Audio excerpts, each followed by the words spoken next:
मी म्हणा अशी प्रतिज्ञा करतो की दिवाळीच्या सुट्टीमध्ये मी फटाके फोडणार नाही. फटाके न घेता पैशाची बचत करून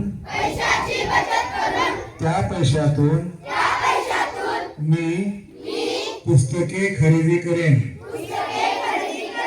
फटाके न फोडल्यामुळे